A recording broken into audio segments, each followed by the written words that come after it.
Welcome to the Book of Revelation Historicist View. This is part 7 entitled Signed, Unsealed, and Delivered. And today we're going to take a front row seat and watch as the Lamb opens the first 4 seals.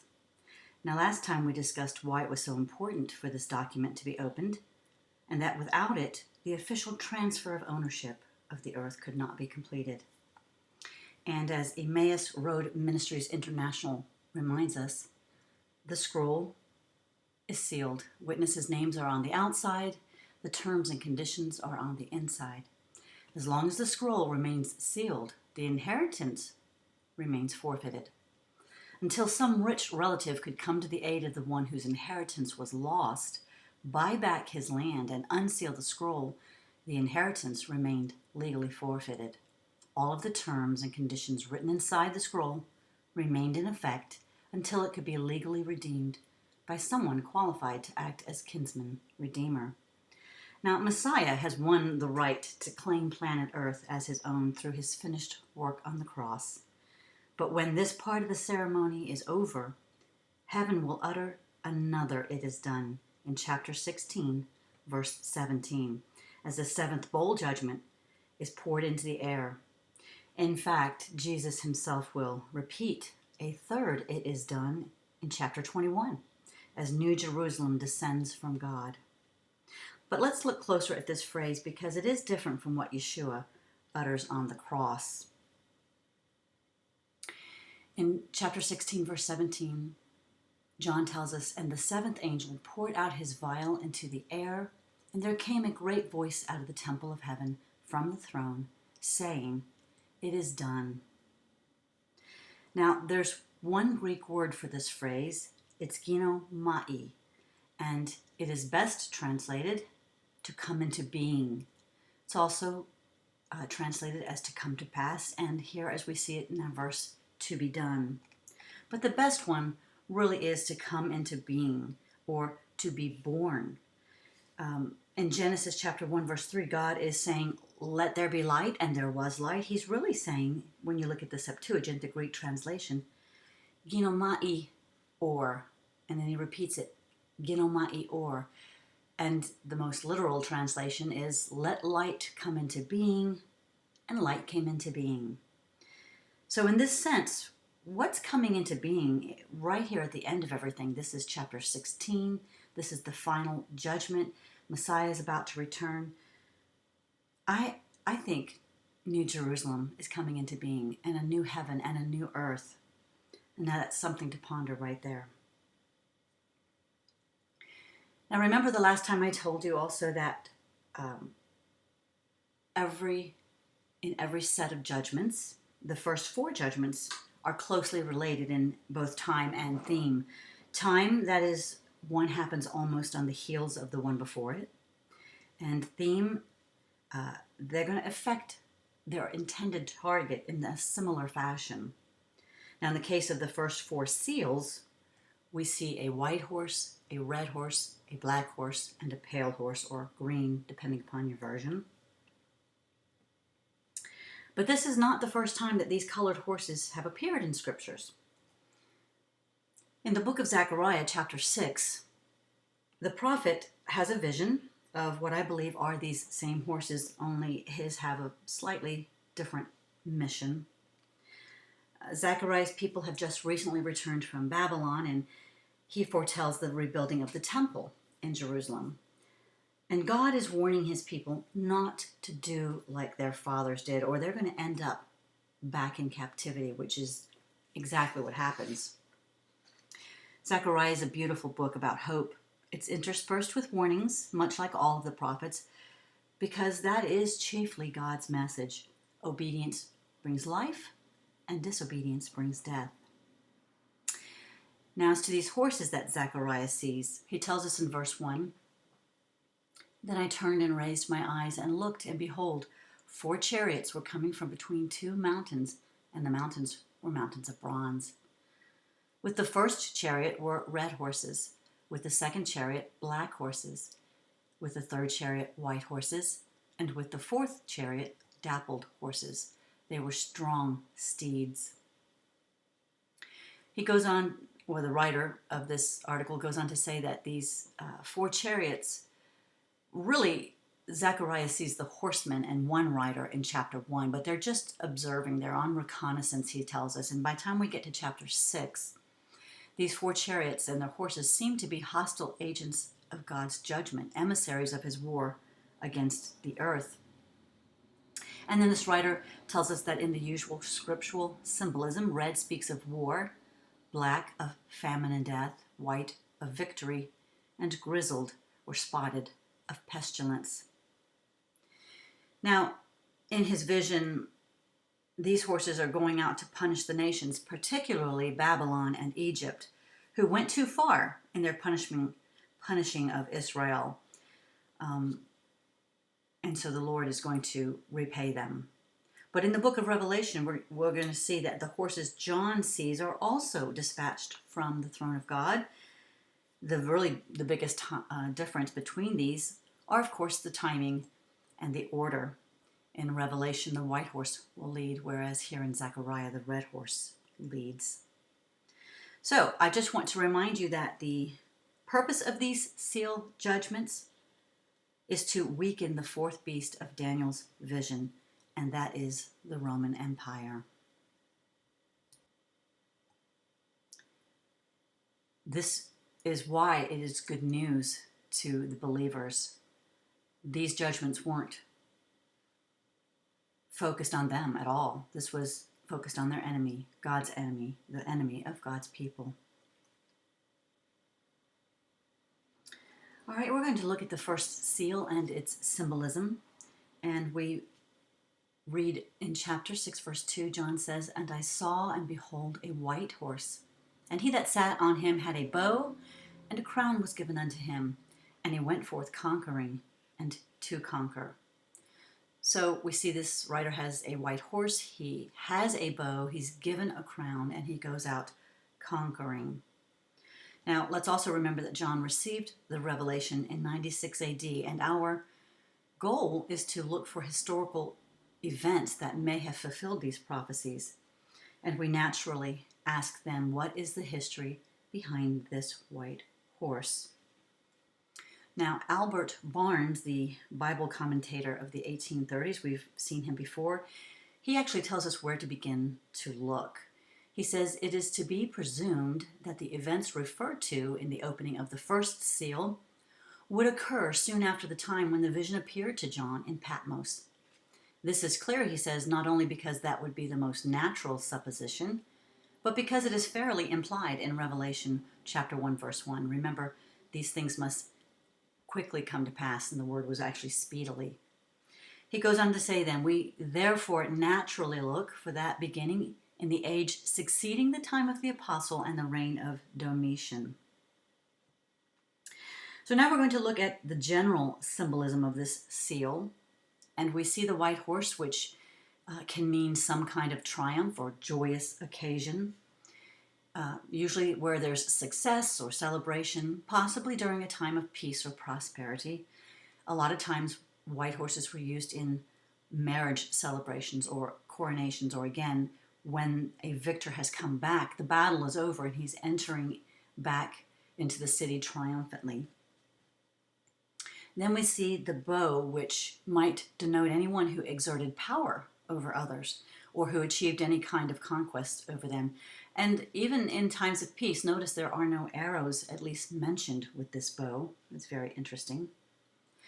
And then we see the Stephanos, or crown, like a chaplet, which was usually given to a victor of a sport or Olympian games. And finally, we see the fact that this writer is used to conquering, and he's determined to conquer still, and he will enlarge his territory. So this speaks, of course, of expansion. Well, the historicist view purports that this seal was fulfilled between 96 AD, when John receives the revelation, and 180 AD. And the period of history that historians still call Pax Romana, or Roman peace, again, is the fulfillment according to the historicist view. And again, looking to Mr. Barnes, he tells us that the period of time immediately succeeding the time of John's banishment, embracing some 90 years and extending through the successive reigns of the 5 good emperors, Nerva, Trajan, Adrian, Antoninus Pius, and Marcus Aurelius, from the death of Domitian in 96 AD. So we're going to see how it is that these 5 good emperors could have actually fulfilled the seal. And we're going to look at some more recorded history because, again, we're not just talking about what we think or we feel, but we're actually looking at documented records, historical records that, at least from people closer to the event or who have researched those closer to the event, so that we can make a case for this historicist view. And we're going to look at Edward Gibbon. His work in the history of the decline and fall of the Roman Empire was a tremendous effort to, if you will, record Rome's history from actually the time that John receives the revelation, from that emperor Domitian all the way till its fall in 456 AD. He has captured this history and put it in his novel, his book. But in the opening pages, Mr. Gibbon just lists all of the emperors and gives a brief description of their character, if you will. And from these alone, we can really see that there is a quite a distinction at this particular time in the Roman governance. So he begins with Domitian, who he says was a cruel tyrant and the last of the 12 Caesars. He moves on to Nerva, the first of the 5 good emperors, saying that he was noted for his virtues, but enfeebled by age. 2 years later, Trajan takes the throne, and he says he was a great general and popular emperor. Under him, the empire attains its greatest extent. Moving on to 117 AD, Adrian takes the throne. He was an able sovereign. He spends 13 years traveling through the empire, reforming abuses and rebuilding cities. And then we see Antoninus Pius, who was celebrated for his wisdom, virtue, and humanity. And lastly, we see Marcus Aurelius Antoninus, the Stoic philosopher, noted for his virtue, according to Mr. Gibbon. And then he tells us that Commodus ascends the throne in 180 AD, and he was profligate and cruel. Now, Mr. Gibbon offers just a general description of the empire itself, and he says in the 2nd century of the Christian era, the empire of Rome comprehended the fairest part of the earth and the most civilized portion of mankind. During a happy period of more than 80 years, the public administration was conducted by the virtue and abilities of Nerva, Trajan, Hadrian, and the 2 Antonines. He says it is the design of this and the 2 succeeding chapters of his book to describe the prosperous condition of their empire, and afterwards, from the death of Marcus Antoninus Aurelius, to deduce the most important circumstances of its decline and fall. A revolution, he says, which will ever be remembered and is still felt by the nations of the earth. And finally, he makes just a personal observation about Rome, which fairly seals the deal here. He says, if a man were called to fix the period in the history of the world during which the condition of the human race was most happy and prosperous, he would, without hesitation, name that which elapsed from the death of Domitian to the accession of Commodus. However, it's not just historians and Bible commentators who weigh in on the 5 good emperors and their impact on the empire. Niccolo Machiavelli, who was a noted political philosopher and statesman of the 16th century from Florence, Italy, he says of these emperors, these adopted emperors earned the respect of those around them through good governing. They had no need of praetorian cohorts or of countless legions to guard them, but were defended by their own good lives, the goodwill of their subjects, and the attachment of the Senate. So then, as to exactly how they specifically fulfilled this seal, of the white horse, we note that during their reign, or the reign of these emperors, the Roman Empire enjoyed really a prosperous period of relative peace. And that certainly coincides or corresponds with the white horse. As for the bow, well, that easily corresponds with the fact that these emperors held absolute political and societal power over the then known world, even in times that were deemed peaceful. And though they were said to be virtuous and noble, they would brook no opposition of any kind. So they held a firm control. Now, regarding the chaplet, or the corona civica as it was called, well, that was given to those deemed as benevolent and moral, which certainly cannot be denied to these emperors of Rome. And finally, as to conquering or the expansion of the empire, we've already seen that Trajan was the emperor who grew the empire to its greatest extent during this time period. Now, while it's true that these 5 emperors are viewed in history as being good, it should be noted that 3 of them, Trajan, Antonius Pius, and Marcus Aurelius, were responsible for the first 3 persecutions against Christians, though they were far less hostile than those who are going to follow, of course.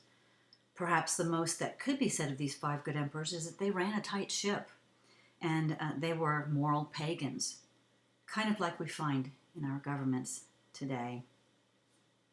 Now, the overall period of history that we're looking at through this seal is summed up by Kevin Twine of Montclair State College in his article entitled "The City in Decline, Rome in Late Antiquity." He says, "The Roman Empire militarily dominates nearly all of the Mediterranean basin. Roman rulers and generals extract huge quantities of wealth, both material and human, from this territory. The government of the empire remains relatively stable, which allows the population to prosper. The city of Rome has a population of over 1 million persons. Wealth is concentrated in Rome on a scale seldom seen before or since."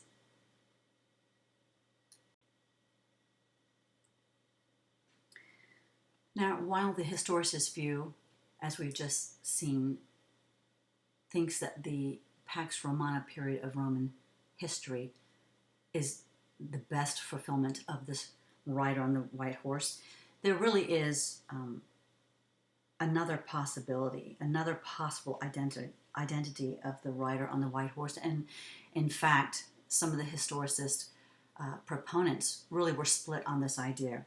But we're going to see that for nearly 19 centuries, Christians had thought that the first horseman was a positive figure representing either Christ or the gospel.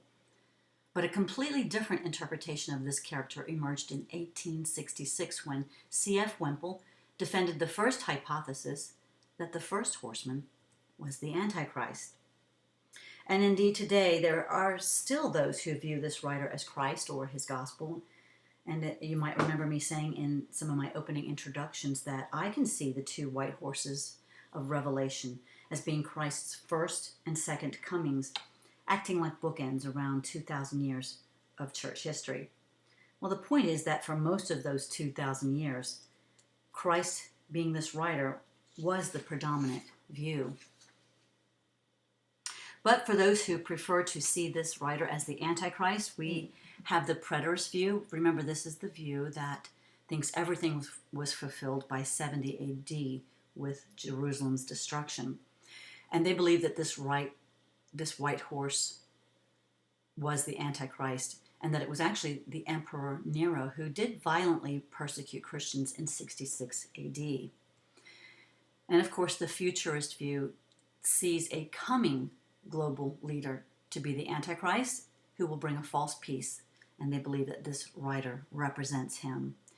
And finally, the idealist view, remember, they don't even believe these events are real events, and they think this white horse symbolizes the Antichrist, which is merely a force of evil seen as opposing good. Well, then one would have to ask, how is it even possible that this white horse rider could be viewed as the Messiah? Well, we really just have to look at those symbols a little differently, and it's quite easy. For example, the white horse, victory, purity, and the gospel of peace. The better question might be, how could it not symbolize Christ? And as regarding the bow, well, here we have to make a small adjustment in our thinking. The word for bow, whether you're in the Greek or the Hebrew, is used both in meaning a rainbow or an archer's weapon. And in the Greek, looking at the Septuagint, the Greek translation of the Bible, the word is taxon, bow. It's number 5115. And we see in verse 13 of Genesis 9, where the Lord tells Noah, I do set my bow in the cloud, and it shall be for a token of a covenant between me and the earth. That word is taxon. But we also see in chapter 27 of Genesis, where Isaac thinks that he's blessing Esau. In fact, he tells Esau, now therefore take, I pray thee, thy weapons, thy quiver and thy bow, and go out to the field and take me some venison. That word is also taxon. And then again in Revelation chapter 4, when John sees the throne room of heaven, and he that sat was to look upon like a jasper and a sardine stone, and there was a rainbow, a taxon, round about the throne, in sight like unto an emerald. Well, since we still see a rainbow around the throne in the book of Revelation, it hasn't gone anywhere. How could this not represent Jesus as the sign of his covenant? You know, we get these visions in our head, but because he has a bow, could that just mean he's coming, of course, with his covenant, which he renewed with his death? Now we look at the chaplet, and many people argue that this Stephanos crown is actually what disqualifies Jesus as being the rider of this white horse, because it's not the diadem crown of royalty. But if we look closely at the history of this crown, we'll see a surprising answer to their dilemma. The civic crown was a military decoration during the Roman Republic and the subsequent Roman Empire, given to Romans who saved the lives of fellow citizens. It was regarded as the second highest decoration to which a citizen could aspire. It took the form of a chaplet of common oak leaves woven to form a crown. And again, it was reserved for citizens who saved the lives of fellow citizens by slaying an enemy on a spot held by the enemy that same day. Now, interestingly, the citizen who was saved had to confess or testify to the Savior, to his Savior, and no one else could be that witness in order for the person to receive this chaplet or civic crown. And so that's very interesting. And you know, just again asking, how could this not represent Messiah? This crown of thorns that he was given, this award given in honor of those who saved the lives of their brethren. How could that not apply to Messiah, even if the Roman guards meant it as an affront? Moving on to the conquering or the expansion, we've seen how the Pax Romana period really grew the empire during this time frame, and that's why this fits the Pax Romana model. But how would this apply to Christ? And interestingly, if you are reading the Green's literal translation of the Bible, which was first published in 1985, it takes a formal equivalence approach to translating as opposed to a paraphrasing or a less literal approach. But it renders Revelation chapter 6, verse 2 this way: And I saw, behold, a white horse, and the one sitting on it had a bow, and a crown was given unto him, and he went out overcoming, and that he might overcome. Echoing beautifully John 16:33, where Yeshua said, In this world you will have trouble, but take heart, I have overcome the world. Jesus Christ came to overcome, and he bids the 7 churches, as well as us, to overcome. Now, one more very interesting thing I don't want us to miss, that this writer already has a bow He has a boat. No one gives him the sign of his covenant. He's coming with his covenant. But he is given a crown by his persecutors, the crown of thorns, the very crown which signifies him going forth and conquering and saving his people. That's just beautiful. So whether or not you choose to see this seal from the historicist view of Pax Romana, or as many before us, as Christ, there is sufficient evidence to support either view, whereas there's only a mere suggestion that it is the Antichrist. And also remember, this horse, like all of them, is dispatched from the throne of God, just like they are in Zechariah, to exact revenge on God's enemies and ours. Looking at the second seal symbolism, in verse 4 we read, "And there went out another horse that was red, and power was given to him that sat thereon to take peace from the earth, and that they should kill one another. And there was given unto him a great source." So, recapping, this rider on a red horse removes peace so that we can kill one another, and he has a great sword. And we have to ask, what is the history behind this red horse? We're going to look at 3 of the early Bible commentators on the general meanings of the symbolism first. And notice with me how each of them reveal that they believe Messiah was the first seal, as opposed to the Antichrist. Jameson Fawcett Brown, their commentary written in 1871, said the color red is the color of blood. The color of the horse in each case answers to the mission of the rider. The white horse of Christ's bloodless victories is soon followed through man's perversion of the gospel by the red horse of bloodshed. Now, they're not saying that Christ did not shed his blood. They're saying the victory of the gospel. He didn't kill anyone else. He's not asking others to die.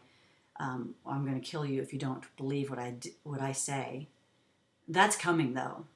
But his victories were bloodless in the fact that it was a peaceable gospel, and no one else had to die. Now we're going to look at John Gill, who says, perhaps those contentions and divisions occasioned among men through the gospel, which though of a peaceable nature, yet through the corruption and depravity of men, brings not peace, but a sword, or rather of those bloody wars within the period of time signified by this seal, which came as punishments on the enemies of the gospel. Now this certainly rings true with Messiah's words in Matthew chapter 10 when he says, "Think not that I am come to send peace on earth. I came not to send peace, but a sword. For I am come to set a man against his father, and a daughter against her mother, and a daughter-in-law against her mother-in-law." Now, surely this was to show that even in families, the truth divides between those who are his and those who are not. Messiah is already sorting, even before he sorts the goats from the sheep at the judgment throne. And finally, we are going to look at Matthew Henry, his commentary on the whole Bible, where he says, this signifies the desolating judgment of war. He that sat upon this red horse had power to take peace from the earth. Who this was that sat upon the red horse, whether Christ himself as Lord of hosts, or the instruments that he raised up to conduct the war, is not clear.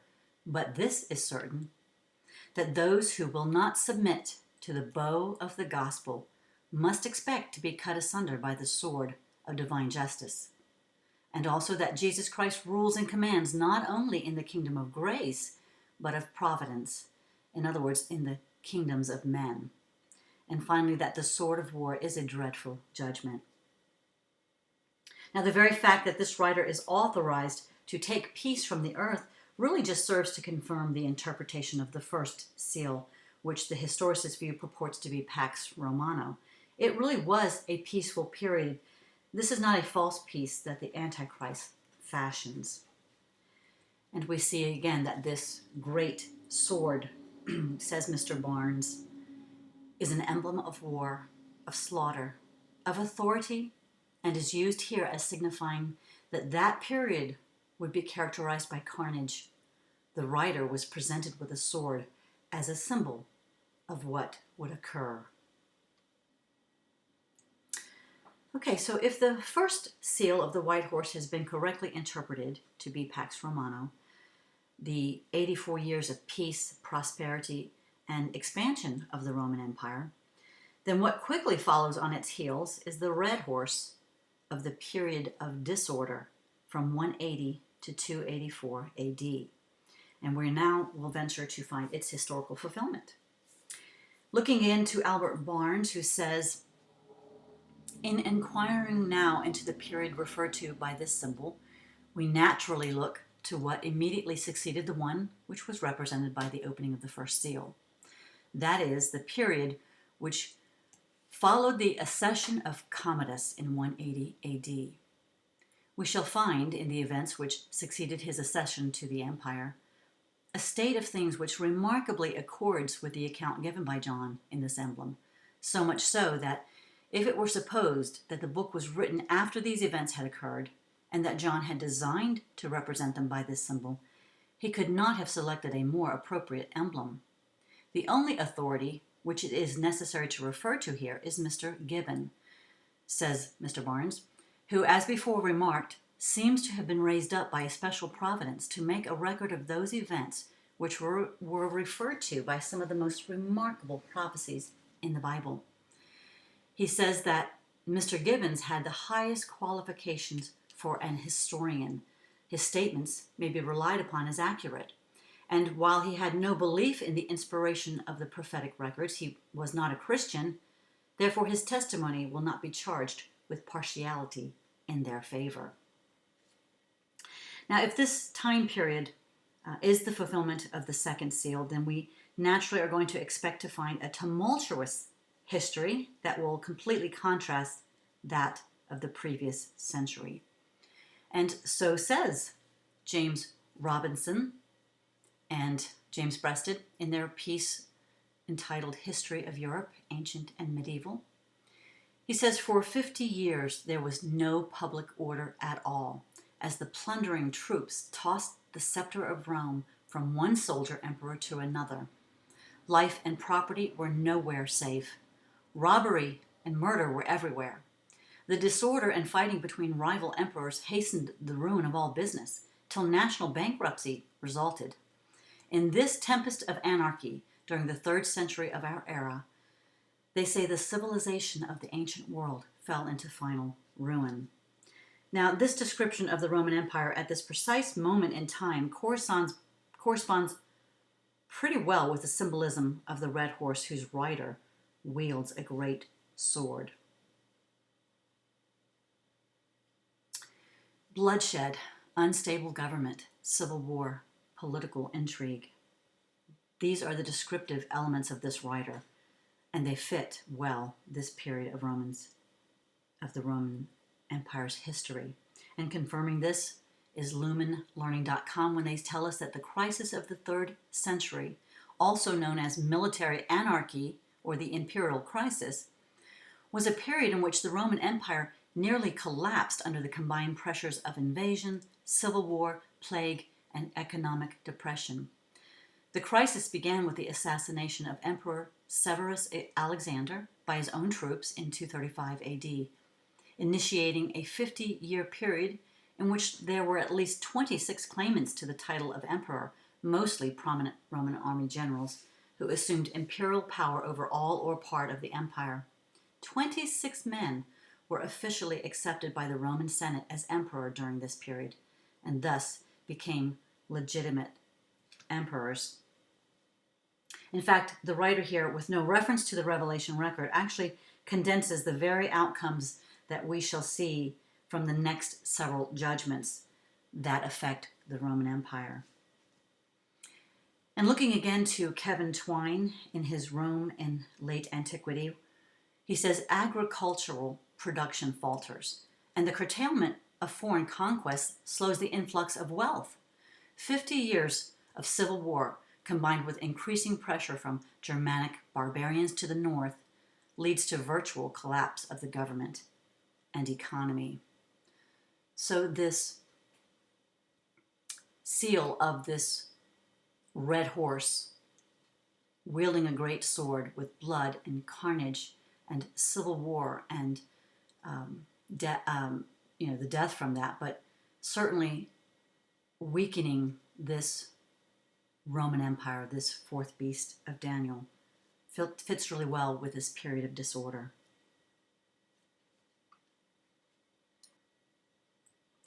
Next, we move on to the third seal symbolism. And from verses 4 and 5, John tells us, "And I beheld, and lo, a black horse, and he that sat upon him had a pair of balances in his hand. And I heard a voice in the midst of the four beasts say, A measure of wheat for a penny, and 3 measures of barley for a penny. And see thou hurt not the oil and the wine."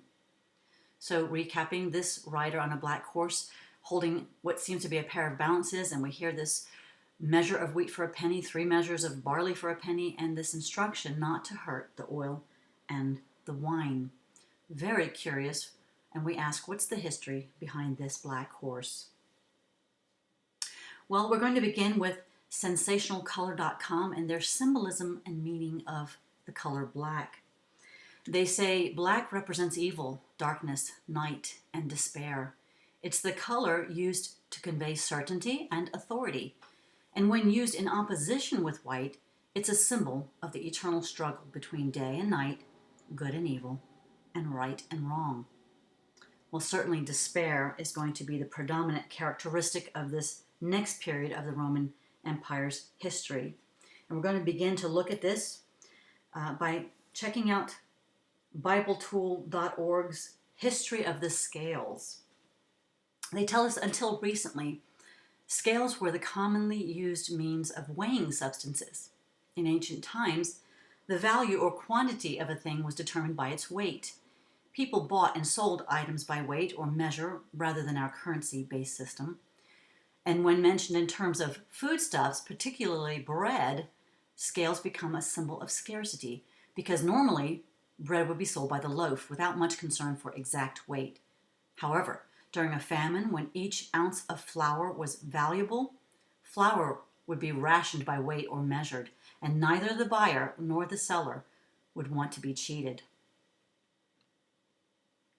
Now, most people are at least familiar with the concepts of the denarius and the measure of wheat and the implications of these, but we're going to cover them just in case. A denarius in the first century was usually equal to a day's wages, says BibleRelief.com.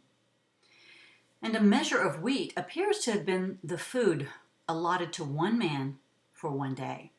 The price given, therefore, denoting great scarcity, though not an entire absence of food. Thus, a season of great scarcity is therefore predicted. Now, when it comes to the wine and the oil, there's a dispute about what John is really conveying. And we're going to read an excerpt from Once Delivered in their article, "Do Not Harm the Olive Oil and Wine." They tell us that futurists contend that this seal refers to a worldwide famine where a man will not be able to feed his family, while at the same time, the rich will be enjoying plenty of oil and wine. In this way, they say, the Antichrist will eventually be able to control the economy. Well, even the historicist can see some truth in the idea that the rich aren't going to be quite as affected as the poor. But what we're missing, what the historicist view will actually point out, is an altogether more profound and striking decree that may serve to actually pinpoint the fulfillment of this seal.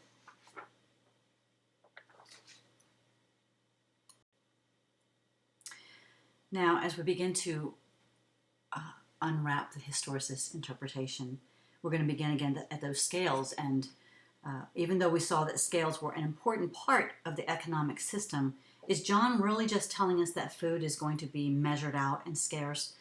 Or is he telling us something of a more dire situation?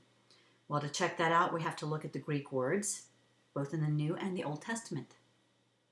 And this word zugos, number 2218 in the Greek, is the word used in Revelation chapter 6 for the scales that this writer is holding.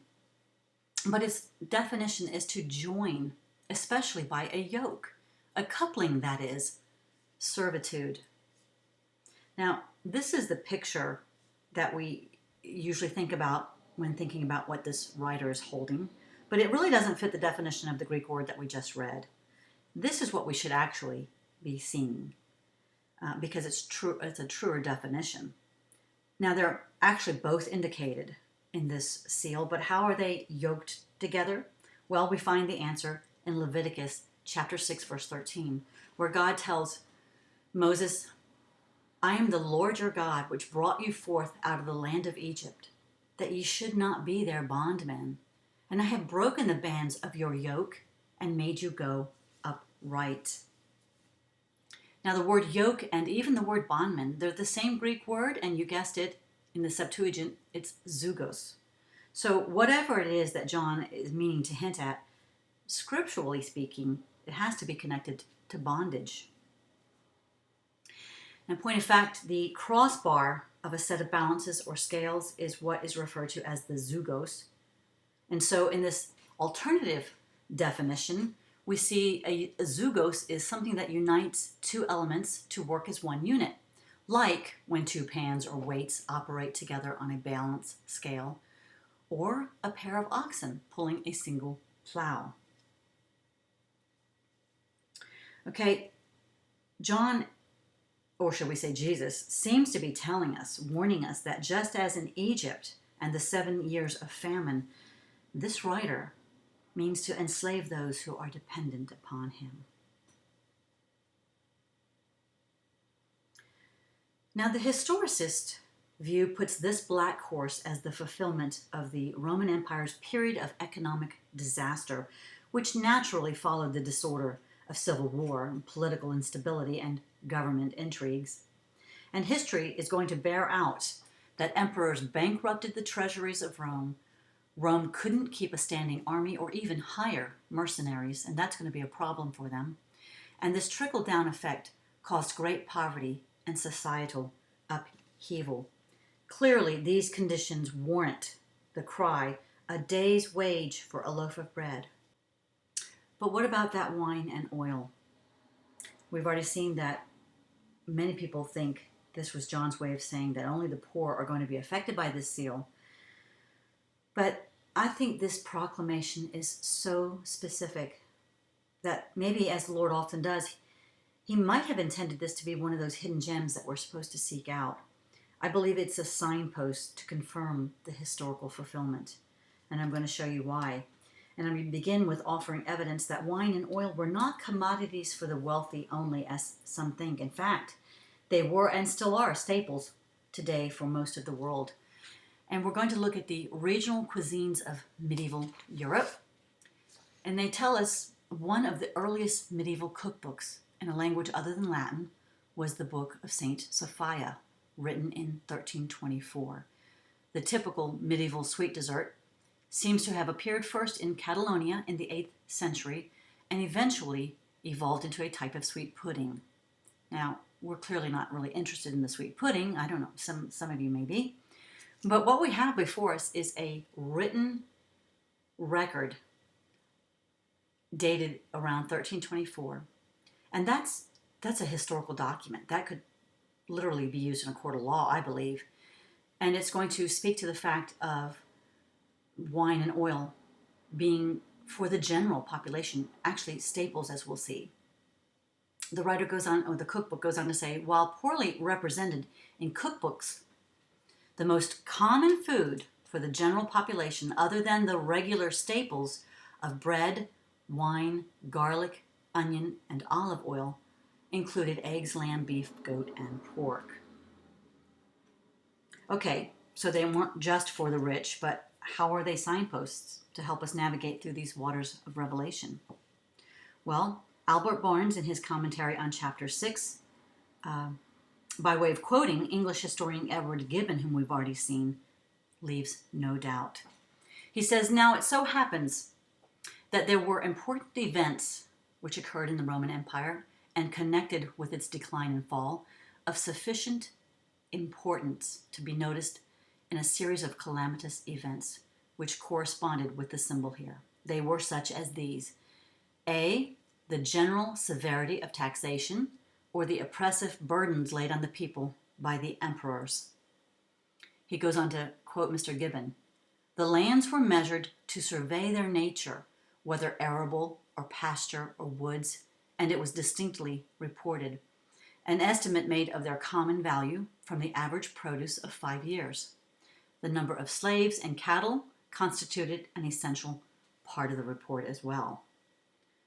He goes on to say the second event was the particular edict under this oppressive system of taxation, respecting the preservation of vineyards and olive yards. That edict, he says, was in the following words: if anyone shall sacrilegiously cut a vine or stint the fruit of prolific boughs and craftily feign or fake poverty in order to avoid a fair assessment, he shall immediately, on detection, suffer death, and his property be confiscated. This is quite striking that there was an actual edict that referenced not hurting the wine or the oil. Mr. Barnes wraps this up by saying the facts in regard to the severity of taxation and the rigid nature of the law enforcing it, to the sources of the revenues exacted in the provinces, and to the care that none of these sources should be diminished, and to the actual and undoubted bearing of all of this on the decline and fall of the empire, are so strikingly applicable to the symbol here employed that, if it be supposed that it was intended to refer to them, no more natural or expressive symbol could have been used. And looking once more to Kevin Twine in his Roman late antiquity about the 3rd century, he says, with a multitude of poor clients being dependent upon a few wealthy patrons, low productivity was tolerated and even encouraged. Throughout the empire, too many idle mouths depended upon too few producers. The city of Rome suffered from the same problem. At least 25% of the population was on the dole. Another 25% or so were slaves dependent upon their owners for their sustenance. The military and clerics of the city would probably bring the non-producer total to 60%. To this would be added women who were not allowed to be producers, children, and the elderly, leaving perhaps only 15% who were actually involved in producing economic goods and services. Indeed, this third seal of famine, inflation, taxation, and poverty well represent Rome's economic crash of the 3rd century. Okay, arriving at the final seal for today, the 4th seal, symbolism. And we see in verse 8 of chapter 6, John says, and I looked, and behold, a pale horse, and his name that sat on him was Death, and hell followed with him. And power was given unto them over the 4th part of the earth, to kill with sword, and with hunger, and with death, and with the beasts of the earth. So recapping, this rider on a green horse named Death, with hell following him, is given power over a quarter of the earth to kill with sword, hunger, death, and beasts. What is the history behind this green horse? Well, there's no mistaking that this seal is all about death, and people are going to die. I've always found that whenever God's people are confronted with the inevitability of death, they ultimately find peace because they know death doesn't have the final say. Even so, it's good to be reminded from Hebrews chapter 9 that just as it is appointed for man to die once, and after that comes judgment, so Christ, having been offered once to bear the sins of many, will appear a second time, not to deal with sin, but to save those who are eagerly waiting for him. And we cannot forget Messiah's charge to the church at Smyrna and to us that the one who overcomes will not be hurt by the second death. Now we need to talk about this person who follows the rider on the black horse, who is named Hell. Looking at the Greek word used here, it's Hades, and it means properly unseen, the state of departed souls, the grave, hell. Now, this is a picture of hell, and death sends us all to the grave eventually, where our bodies remain unseen until the resurrection. So in one sense, we're all going to hell. Now, this is obviously a problem for those who think that hell is a place that you go after the judgment. But Alyssa wrote from crosswalk.com can shed some light on this confusion in her article entitled Burning Questions About the Lake of Fire. She asks, what comes to mind when you think of the lake of fire? For many Christians, terms like Gehenna, Sheol, Hades, hell, and the lake of fire have been used interchangeably. However, these terms have different meanings. Is the lake of fire just another name for hell, or is it something else? She continues, the lake of fire is the final destination of those who reject Christ. As explained in the book of Revelation, it is where the beast, the false prophet, the devil, and anyone whose name is not written in the book of life will end up. Well, if large numbers of people are going to die, we should expect the grave to follow closely behind death. But we shouldn't view this as their eternal abode, because that's a horse of a different color.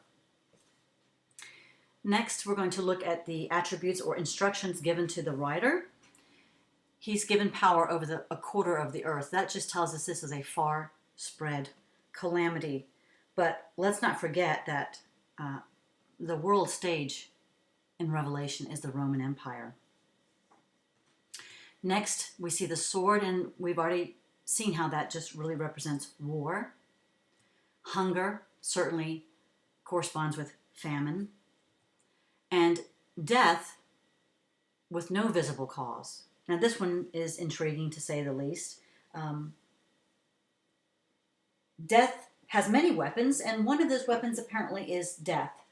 And like I said, that's kind of confusing until you look at the meaning of the actual word.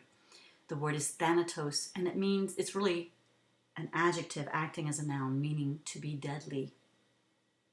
So some unseen force is killing people. And finally, we see that he can kill with the beast. Now, this word here is therion. So it's not the zoons, the living animals or living creatures that John sees before the throne, but actually therion, wild, venomous beasts, kind of like the ones in chapter 13 where we see the beast of the sea and the land rise up.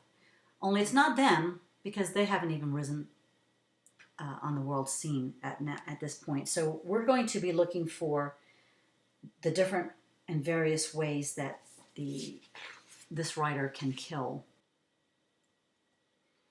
The historicist view of the fourth seal's green horse of death is fulfilled by the period of decline in population of the 3rd century from 250 to 300 AD. This writer, named Death, wields his sword to bring about that crisis. It was a period in which the Roman Empire nearly collapsed under the combined pressures of barbarian invasions and migrations into the Roman territory, civil wars, peasant rebellions, and political instability. This writer, named Death, enslaves the world, using famine, according to Mr. Eliot, the inevitable consequence of carnage and oppression, which demolished the produce of the present, as well as the hope of future harvests. And this produced the environment for an epidemic of diseases, the effects of scanty and unwholesome food. Now, this writer, named Death, devastates the larger portion of the Roman world with plague. In fact, the Cyprian plague from 249 to 262 AD devastated some Roman cities like Alexandria, which saw a 62% reduction in population. And at the height of the outbreak, 2,000 to 5,000 people a day were said to be dying in Rome.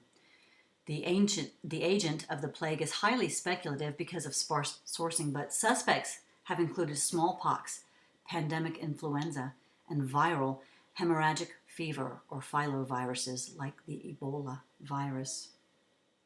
Now, this writer named Death unleashes the animal kingdom against its rightful authority, mankind. In fact, Tertullian, the historian, tells us If the Tiber rises too high or the Nile too low, the remedy is always feeding Christians to the lions. As for the wild beasts of the earth, according to Eliot, it's a well-known fact or law of nature that they quickly occupy the scenes of waste and depopulation. Where the reign of man fails, the reign of beasts begins. Now, after the reign of Gallienus and 20 or 30 years had passed, the multiplication of the animals had risen to such an extent in parts of the empire that they made it a crying evil. Now, there's no need to revisit the histories of the civil wars and barbarian excursions at the borders. We've already seen how they have begun to weaken this empire and all but brought it to the brink of destruction. We now have to look to the recorded histories of this death by death, the source with no visible cause. Plague, the unseen cause of death, according to an interesting article on how climate change and disease helped the fall of Rome by Kyle Harper, who is the senior vice president at the University of Oklahoma, says, the decisive factor in Rome's biological history was the arrival of new germs capable of causing pandemic events. The Antonine Plague was probably the global debut of the smallpox virus. The empire recovered, but never regained its previous commanding dominance. Then, in the mid-3rd century, a mysterious affliction of unknown origin called the Plague of Cyprian sent the empire into a tailspin. Though it rebounded, the empire was profoundly altered, and most dramatically in the 6th century, a resurgent empire led by Justinian faced a pandemic of bubonic plague, a prelude to the medieval Black Death. The toll was unfathomable.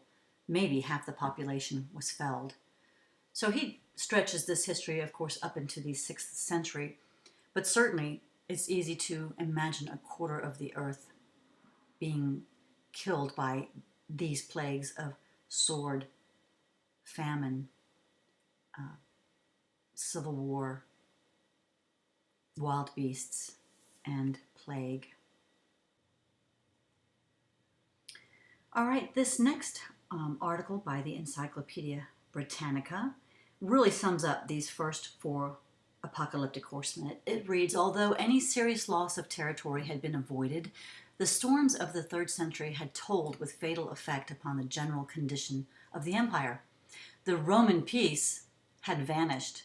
Not only the frontier territories, but the central districts of Greece, Asia Minor, and even Italy itself had suffered from the ravages of war. War, plague, and famine had thinned the population and crippled the resources of the provinces.